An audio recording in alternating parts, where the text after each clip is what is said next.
Detour by Dottie Childers Gravely, Chapter 2. 55-year closure in Alabama. At last it was 2015, 50 years after 1965. That meant that the year had arrived for my 50th high school reunion. 50 years. Where did they go? The emails were already coming announcing the event, the location, costs, and yummy menus. I wanted to attend. The date was Saturday, June 20th. That was the big event to which our homecoming queen had instructed me to bring my autobiography. Being a member of the class of 1965 at Eva High School was a privilege and an honor, or at least we thought so. There were only about 39 of us. Many of the classmates had been together from 1st through 12th grades at the old elementary and high school and felt more like cousins than classmates. The favorite teachers ranked almost alongside favorite aunts and uncles. I would have been in that 1 through 12 number if my family had not taken a detour and located to Chicago for 3 of those years, 4th through 7th grades. We made the shocking discovery that our mountain was not the center of the world. I wasn't on hand to see my friends evolve from little darlings to puberty. Their faces reflected that evolution in the yearbooks of succeeding years. When my best friend Jane showed me some yearbooks she had salvaged from a relative's house fire, I was stunned at the difference between faces of the 3rd grade innocence I had left and just the following year of 4th grade. By the 7th grade, when I returned, everyone was very different. The girls were shaving their legs and had noticed that there are boys on the planet. Jane shared her locker with me, and our friendship resumed easily. She was always so easy to be around. Some of the popular upperclassmen made fun of me. I was really an ugly duckling in the 7th grade. In Chicago, Mother had taken me to a beauty shop to do something about the thin, scraggly hair. The electric curlers gave me the little orphan Annie permanent. By the fall of the 7th grade, my tiny curls just hung at the ends of about 3 or 4 inches of my straight hair. Mother had been born in 1909 and spoke disapprovingly of leg shaving. I finally began doing that behind her back. She never came down hard against it, and I paved the way for my younger sister later on. These were the days before girls wore jeans to school. Our legs were bare between knee and bobby socks. Peer pressure won out over parental approval. I noticed that 7th grade is about the time that Mom and Dad are no longer cool. Then, for a final blow to my self-esteem, there was that tusk of a tooth. An extra tooth grew behind my left canine and made the canine protrude out like an elephant's tusk.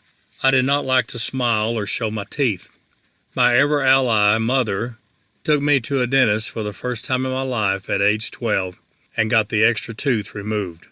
The dentist told me to push the canine back every day, and maybe it would go back into its place. Believe me, I pushed. It worked. Slowly, I increased my confidence, learned to style hair, played basketball well because of PE class and my brothers, and excelled in academics. The teasing stopped. That was decades ago. Now, in 2015, my classmates were really different, with gray hair and grandkids. In the spring, we were all saddened when 2 classmates and a classmate's spouse were all buried the same weekend. I decided that I must get back to Alabama for the reunion to be able to see everyone at least once more before anyone else left us for good. The expense would be worth it. Since trip home to Alabama had been rare since 2007 when we moved to North Carolina, I notified my siblings and some friends via Facebook that I would be in the state on June 20th and would love to see them.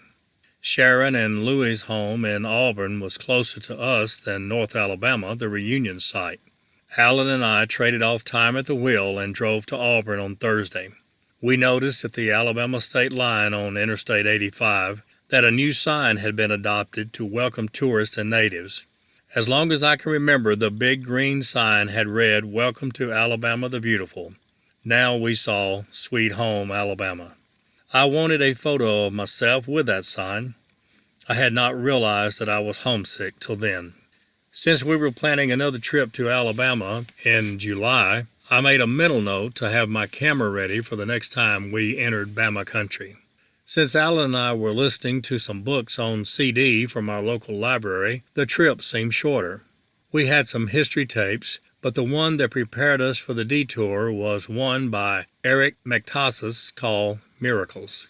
He skillfully told believable true stories of one miracle after another. Many of them happened after prolonged, persistent prayer. A good night's rest was waiting at Sharon and Louie's resort home, but we headed north early the next day. My brother number 2, Ronald, and his wife, Linda, said we could stay at their house in North Alabama. They are everyone's favorite host and hostess. Linda said, "Just come on in. If there's no clean coffee mug, we'll wash one up for you." Before going to Ronald's home, we rendezvoused with another group of my past. For lunch, old friends Diane Fowler and Nettie Beth Lovelady had arranged for our old Calhoun Community College in Decatur prayer group to meet in a restaurant in Hartselle, an old freight building right next to the depot and railroad tracks. The group had sprung up in 1967 when God sent a revival to our campus and planted most of us in a lively church in Hartselle. Our opponents dubbed us the Prayer for Lunch Bunch. Alan, Ronnie Fowler, and Tommy Lovelady ate in a separate room and let us girls do our thing in a special room reserved for us. 9 of us girls were able to make it. One who couldn't attend, Barbara Smith Bray, told her 2 sisters there to make lots of pictures. Another one, Jan, was under the weather in Tennessee. The time together was 12:30 p.m. It was great looking into faces I had not seen in so long. Someone later remarked that I looked like the healthiest one there. Time flew by as we rehearsed what God had done in each of our lives over 5 decades. We went one by one around the table, beginning on the other side from me. We were still going around the table at 3:15 when I got a phone call from brother number 6, Roland, wanting to know where I was. Everyone was there at Ronald's house waiting for me.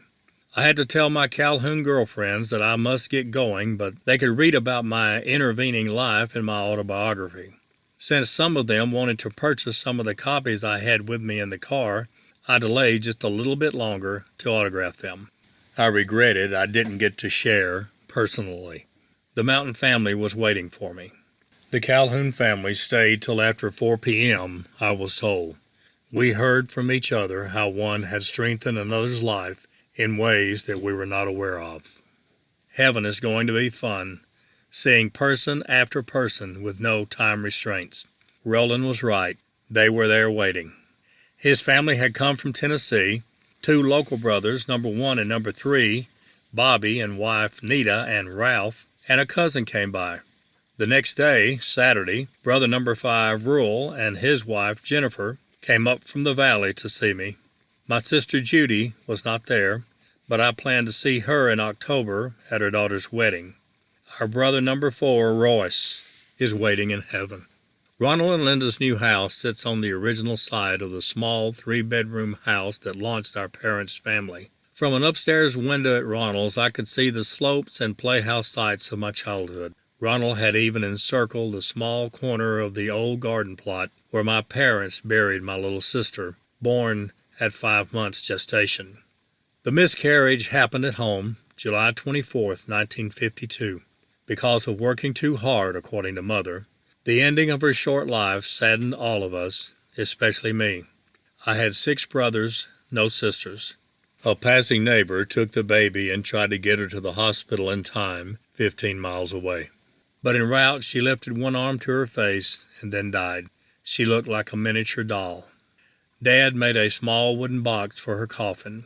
Mother placed large stones over her grave at the corner of the garden. The next year, our precious baby sister Judy arrived when Mother was 44 years old. She was Mother's last baby. The little sister buried in the garden corner was named Carolyn Sue. My losing her came up in discussion one day, years later at work, after telling a Russian Orthodox co-worker and friend about Carolyn. She commented, "Dottie, you will see her in the resurrection." It's strange that such a reunion hardly occurred to me. The friend went on to describe the burial procedure in her church. Each person around the grave tosses a little dirt onto the casket and says, "Until the resurrection." Now I can appreciate the little mini corner preserved at the edge of Ronald's yard and think, until the resurrection. I had asked Linda if she might have a sprout of Mother's old seven-sister climbing rose bush that grew in the garden fence. I thought it would be an ideal birthday gift for Sharon. I wanted it for her rose garden project. Linda also offered to share some other rose sprouts she had around her yard. She has an incredible green thumb. So as we dug rose bushes and stuffed them into pots, I had some time to talk to my sister-in-law one-on-one. Before she was Ronald's wife, she was my high school buddy. We both attended Mount View Baptist Church then. Our parents didn't mind if Linda came home with me after church one week and stayed till night church. The following week, I went home with her after church and stayed till night church. We sometimes bought fabric and made matching outfits. Sometimes we hiked in the woods. Sometimes her musical family got the guitars and mandolins down and we gathered around the piano to sing. Linda and I still related well, even after all these years. Now we discussed our futures as women of 68 years of age. Of course, we discussed futures. After all, when my mother was my age, she still had almost 30 years to go. Linda and Ronald were in good health for their ages. Before long, it was time to get fixed up for the late afternoon class reunion. We arrived at the restaurant and were greeted by my old friends as if time had stood still. Soon, the pre-ordered meals were served. One of the highlights during mealtime was an account by Reba of our 8th grade winning basketball team on the intramural playoff schedule that an ambitious PE coach set up. Winning? Well, we played second. There was not a girls' team in those days, and we played half-court style with 6 players per team. Too complicated to explain.